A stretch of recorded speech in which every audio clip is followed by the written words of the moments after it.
A Terra como a gente conhece hoje, com as suas montanhas, morros e toda forma de relevo, ela na verdade é um resultado de milhões de anos de atuação em toda a superfície terrestre.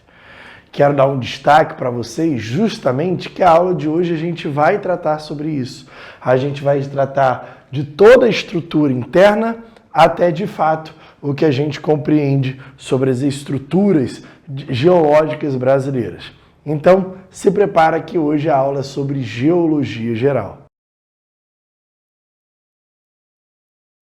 Primeiramente, vamos tentar entender aqui como a Terra ela de fato se constrói internamente. A aula hoje é sobre a geologia brasileira e a gente vai entender as nuances no geral dessa geologia. Primeiramente, a gente vai tentar entender a chamada estrutura interna da Terra, ou seja, essa Terra ela tem uma estrutura, estratos, no qual esse estudo das camadas internas da Terra marcam justamente a sua análise.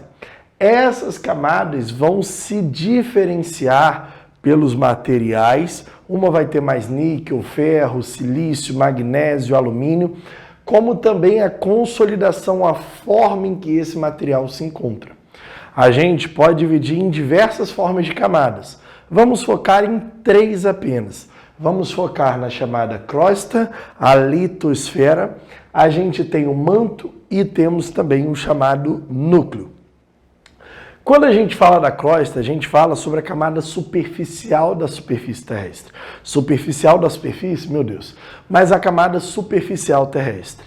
Quero dar um destaque também que essa camada superficial da Terra, ela tem como característica principal uma marca muito forte, que é justamente a presença de grandes placas, compreendidas como as chamadas placas tectônicas. Essas placas tectônicas, elas se movem pela superfície terrestre em uma marca principal, justamente, de uma presença dessas placas se movendo e gerando movimentos de encontro, separação dessas placas.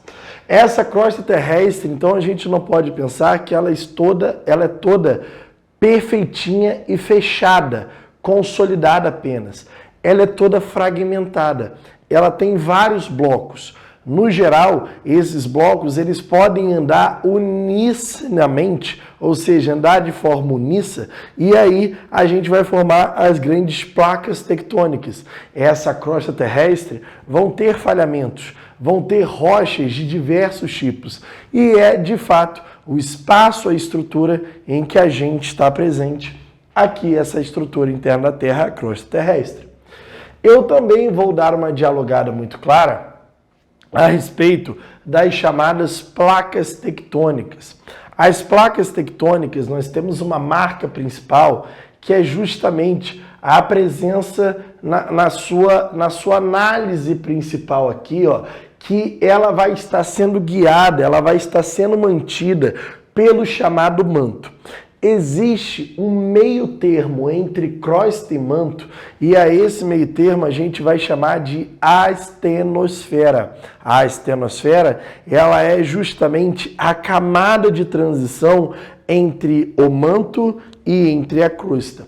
Destaca-se que nesse manto ele é composto por rochas derretidas, e essas rochas derretidas vão ter uma série de movimentos chamados de movimentos convectivos, e esses movimentos convectivos vão ser o que vai gerar as estruturas, o movimento dessas placas tectônicas.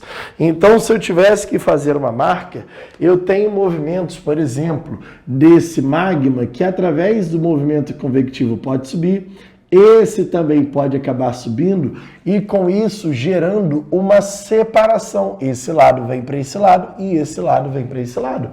Ou seja, a separação de placas, como a junção de placas tectônicas, vai depender diretamente dessa minha lógica aqui, que é a lógica nada mais, nada menos que os movimentos convectivos do interior da Terra. Uma marca principal também está no seu núcleo. Esse movimento convectivo ele só existe porque há uma diferença de temperatura entre a crosta, que está numa menor temperatura, e o núcleo, que está sobre altíssimas temperaturas, próximas até a temperatura do Sol, de quase 5.000 a 6.000 graus Celsius. Esse núcleo, que é uma bola sólida de ferro e de níquel, ele compreende justamente o interiorzão da Terra.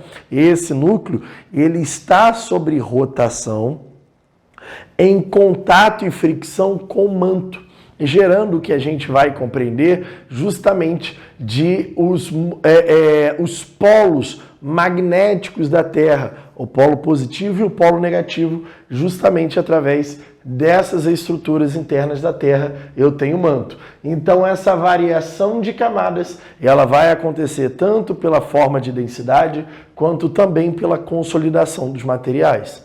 Destaque principal para vocês sobre a primeira teoria que eu vou conversar, que é a teoria da deriva continental. A lógica dessas placas tectônicas passaram a ser estudadas por geofísicos, mas como elas se movem na superfície da Terra, a chamada dança dos continentes surge a partir de Alfred Wegener, onde ele lança a primeira ideia, primeiramente analisando o contato entre a América do Sul e África, no qual esses continentes pareciam estar próximos em um determinado momento.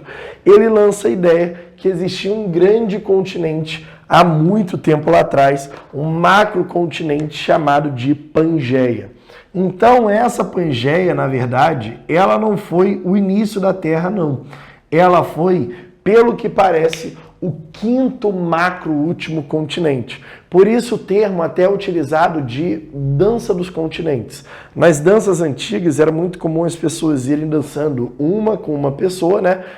Uma dupla de pessoas, e aí em um certo momento dos bailes, todo mundo se encontrava e ia até o centro, depois voltava e se separavam. Era mais ou menos essa ideia, onde a gente tem continentes que estão juntos e depois eles se juntam, se separam e assim vai acontecendo. Essa Pangeia, que está presente há 225 milhões de anos atrás, começa a se separar em grandes dois continentes. O continente superior formando os trechos do norte, os maiores, a gente tem a Euroásia. Aqui, ó, nós temos a chamada Laurásia, melhor falando. Aqui, ó, Laurásia. E aqui embaixo, formando a parte sul, a gente vai ter a chamada Gondwana. Então, esse grande macrocontinente que é a Pangeia forma dois outros continentes chamados Laurásia e Gondwana, onde Gondwana acaba formando justamente a América do Sul e a África, tá? Então, nós temos uma marca fortíssima dessa chamada teoria da deriva continental, que é essa teoria dos movimentos continentais da Terra e das suas placas tectônicas.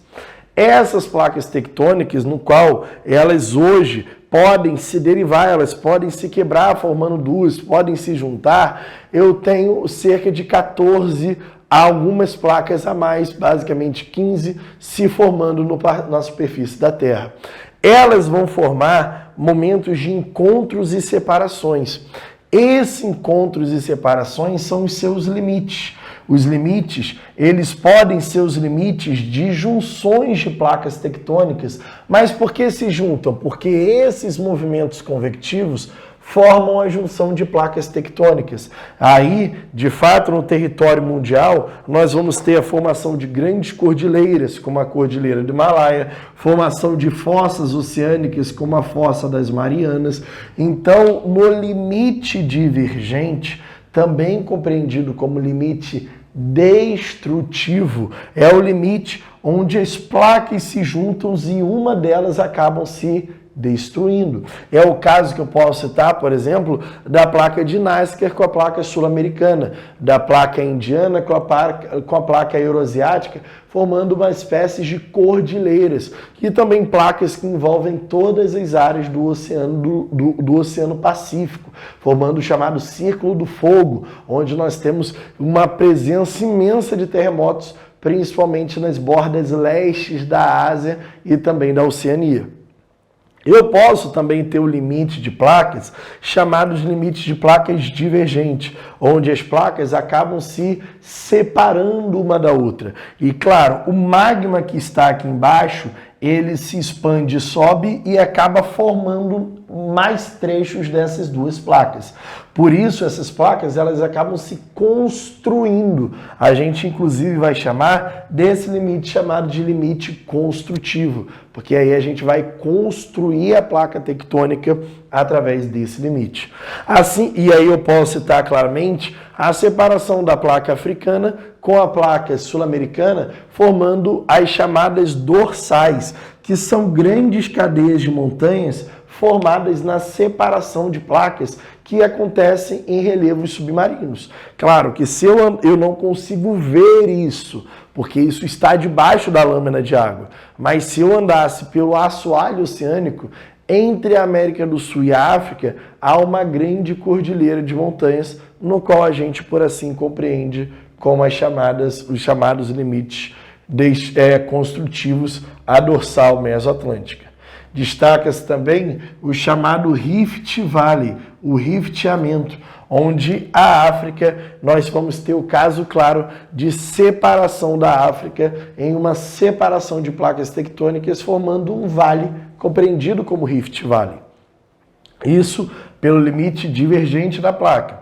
Ou a placa, ela pode nem se juntar nem se separar, mas ela pode deslizar horizontalmente ou verticalmente. Aí a gente vai chamar de limites conservativos, gerando alguns falhamentos. Posso citar, por exemplo, a falha de San Andrés, formadas nessa região aqui pelo chamado limite transformante. Aliás, para ficar melhor, eu vou querer que vocês deem uma olhada aí nessa imagem, onde tem todos os limites construtivos, limites destrutivos ou limites conservativos de placas tectônicas.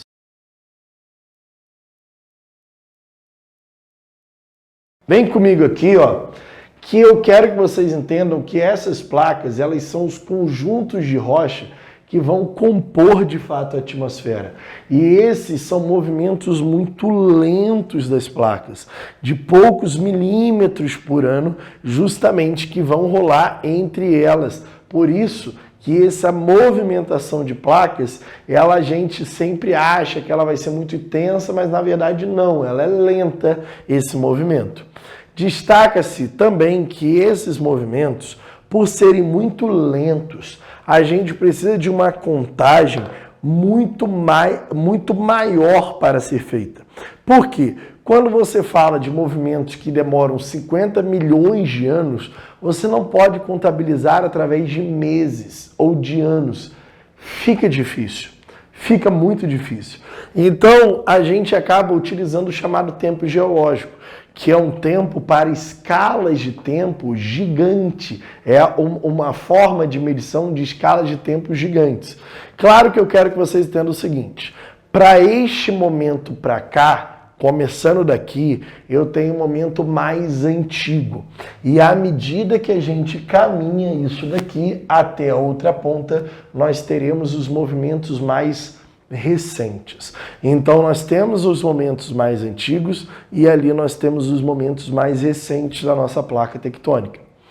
Quero dar um destaque para vocês justamente nesses tempos geológicos e tudo mais. Eu tenho algumas lógicas. Primeiramente, eu tenho o éon Arqueano e o Proterozoico, que formam a era do pré-cambriano, que é nesse momento que as primeiras rochas surgem. As primeiras rochas começam a surgir, os primeiros, a gente vai entender aqui as estruturas geológicas, os primeiros escudos cristalinos começam a surgir e os primeiros continentes. É aqui também que surgem as primeiras jazidas de minerais metálicos, tá? Ferro, ouro, cassiterita, níquel, bauxita, estanho, começam a se formar nessa faixazinha aqui, no período chamado de pré-cambriano. Nós temos as formações das primeiras jazidas de minerais metálicos. Assim como também no Fanerozoico, aqui eu tenho 3 grandes eras que a gente vai ter que analisar uma a uma.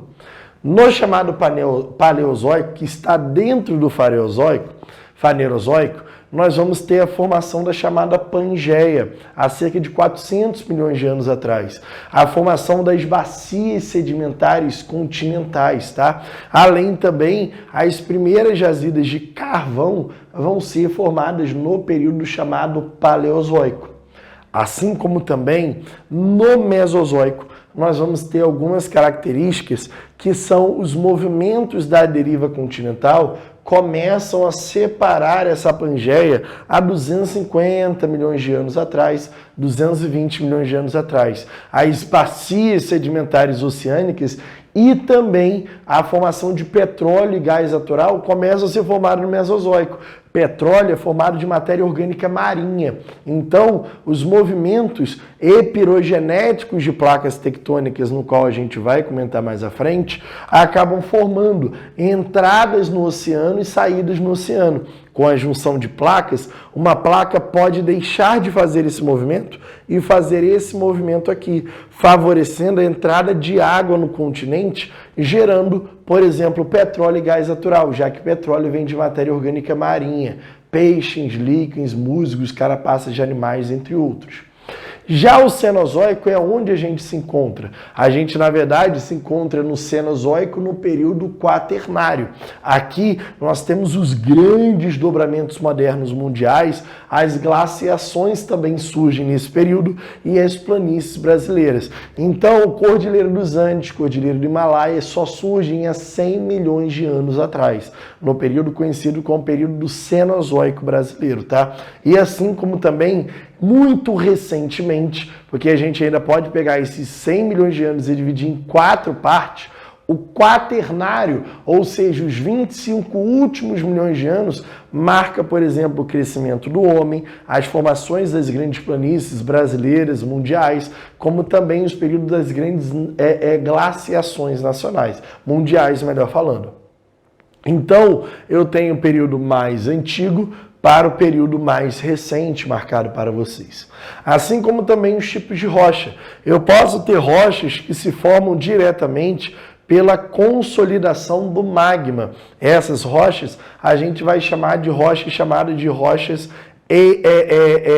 ígneas, ou também conhecidos como magmáticas. Então eu tenho um magma que ele sai, e no momento que ele sai do manto, ele chega na crosta, e esse chegar na crosta gera justamente sua consolidação.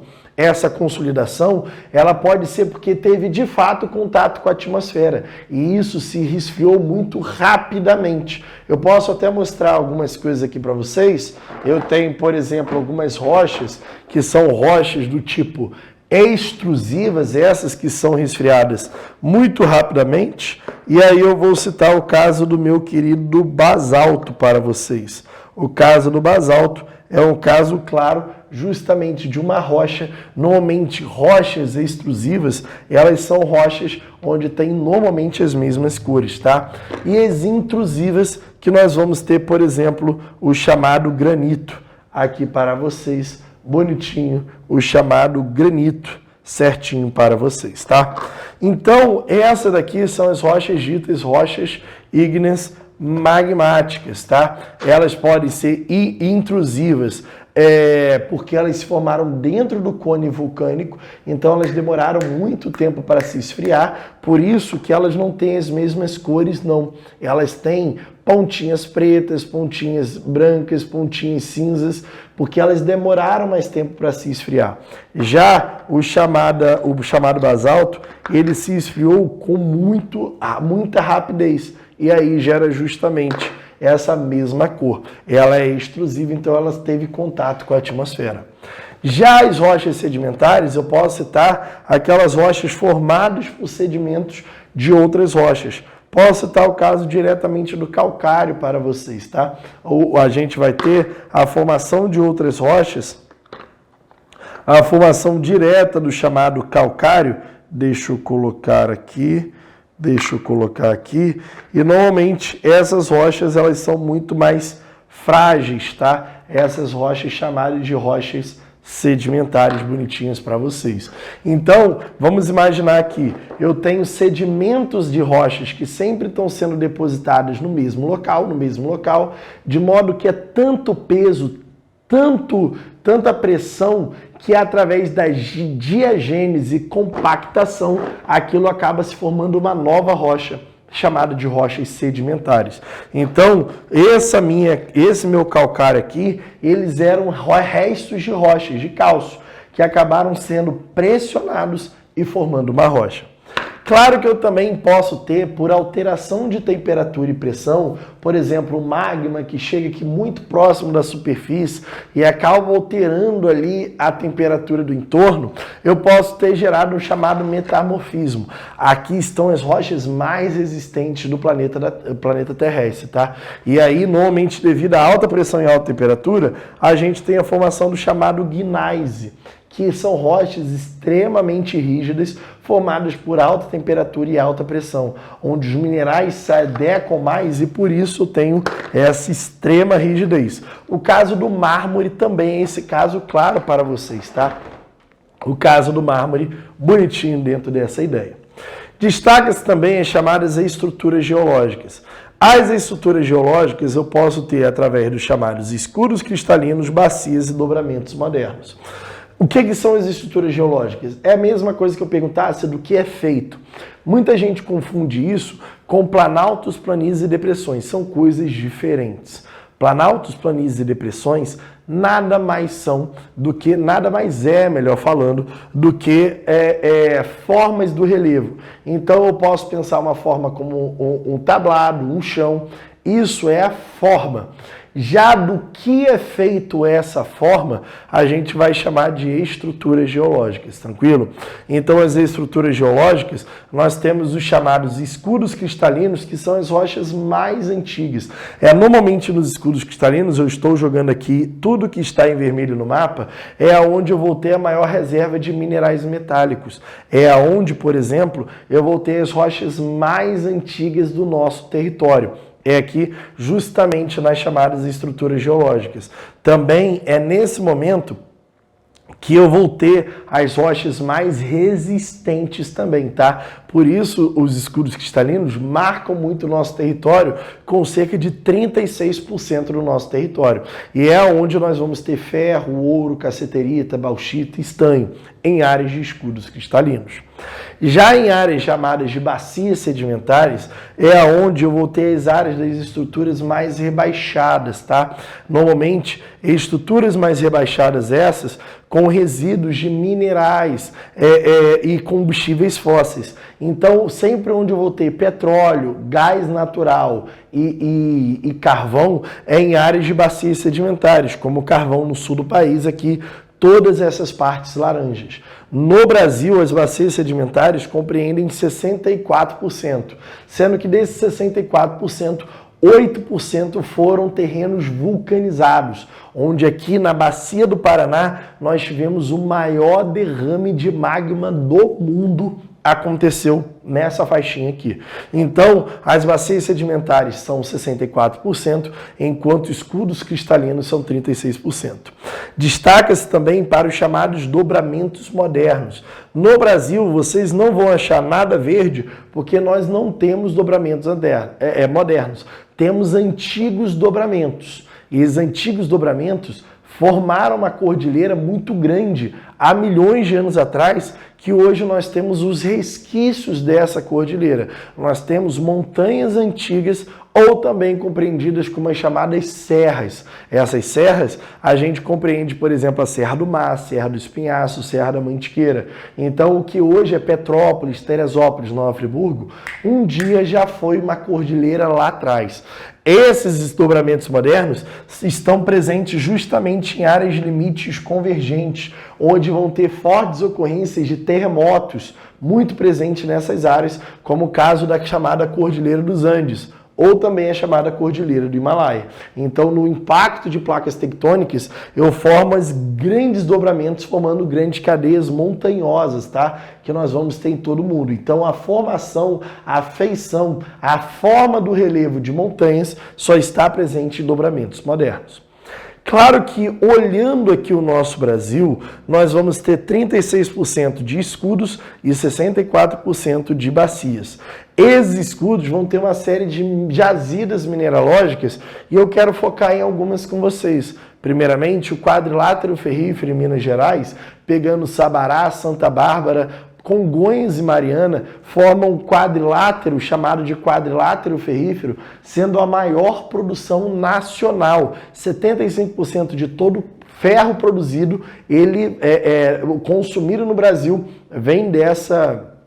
produzido no Brasil, melhor falando, vem desse quadrilátero ferrífero. Pelo fato dele estar muito próximo aos grandes centros consumidores, que é o Sudeste, Minas Gerais, favorece que através das estradas de ferro central do Brasil, isso seja exportado internamente, né, seja colocado para diversas usinas siderúrgicas, como a CSA, como as usinas de Cubatão, como a Usiminas em Ipatinga. Então eu tenho várias usinas siderúrgicas que se utilizam desse ferro. O que a gente exporta? A gente exporta através da estrada de ferro Vitória, Minas, até um porto que fica no Espírito Santo, em Vitória. Nós vamos ter justamente o porto de Tubarão. Assim como nas regiões de Carajás, aqui no Pará, nós vamos ter uma das maiores províncias mineralógicas dentro da chamada província do Xingu.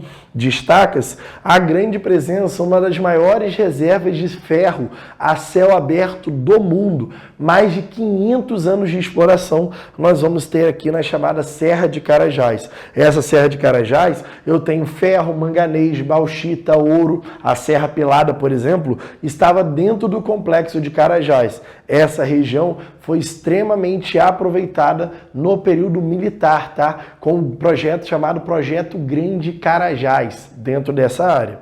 E, inclusive, há uma estrada de ferro para escoamento. O Brasil não se utiliza tanto disso porque é muito caro trazer lá da região norte. Então, a gente exporta diretamente através de uma estrada de ferro Carajás até um porto que fica na Ponta da Madeira, no Maranhão, chamado Porto de Itaqui.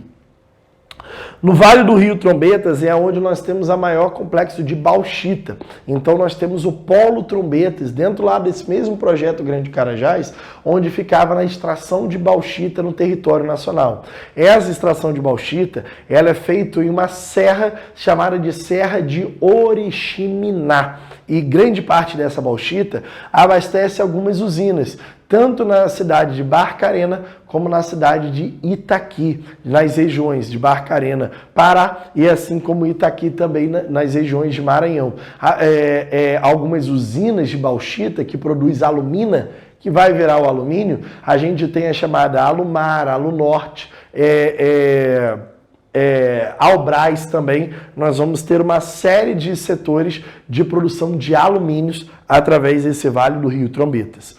E o maciço de Urucum, que é um trechinho aqui no centro-oeste brasileiro, no Pantanal brasileiro, onde nós temos a produção de ferro e manganês, sendo uma das maiores reservas de manganês do mundo. Porém, muito subaproveitada, porque o escoamento dessa produção é muito difícil dentro do território mundial. Então, o escoamento até o Sudeste é tão complicado que há um subaproveitamento dessa produção no geral.